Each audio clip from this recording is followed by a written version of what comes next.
পূর্ব মেদিনীপুর জেলার কোলাঘাট তাপবিদ্যুৎ কেন্দ্রের ছাই খাদানের কাজ বন্ধ, শ্রমিক বিক্ষোভ। রিপোর্টার সমরেশ রায় ও শম্পা দাস, ভারত থেকে। আজ 19শে নভেম্বর মঙ্গলবার পূর্ব মেদিনীপুর জেলার কোলাঘাট থানার কোলাঘাট তাপবিদ্যুৎ কেন্দ্রের ছাই খাদানে দীর্ঘ 1 বছরের বেশি সময় ধরে বন্ধ, ফলে শ্রমিকদের বিক্ষোভ দেখা দিয়েছে। জানা গিয়েছে, তৃণমূল শ্রমিক সংগঠনের নেতৃত্বেই চলে ছাই খাদানের কাজ। তবে আজ সকাল থেকে ছাই খাদানের গেটের সামনে আইএনটিটিইউসির সমর্থিত শ্রমিকরা হাতে পতাকা, ব্যানার, পোস্টার নিয়ে কাজের দাবিতে বিক্ষোভ দেখায়।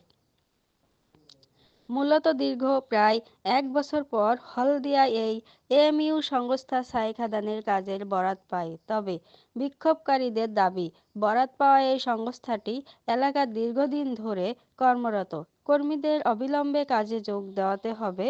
তবে তৃণমূলের গোষ্ঠীদ্বন্দ্বের তথ্য উঠে এসেছে এ ঘটনার পেছনে। এ ঘটনার জেরে ঘটনাস্থলে আসে কোলাঘাট থানার বিশাল পুলিশ বাহিনী। কোলাঘাটের ভিডিও অর্ঘ্য ঘোষ, জেলা পরিষদের আধিকারিক, কোলাঘাটের তাপবিদ্যুৎ কেন্দ্রের আধিকারিক সহ আলোচনার পরে অবশ্য ছাই খাদান পরিদর্শন ও মাপঝোপের কাজ শুরু হয়। বিষয়টি মাপঝোপের পর সঠিক আলোচনা বসবেন ও শ্রমিকদের কাজের ব্যাপারটা দেখবেন। উপস্থিত ছিলেন আইএনটিটিইউসি নেতা সুবর্ণ সামুই।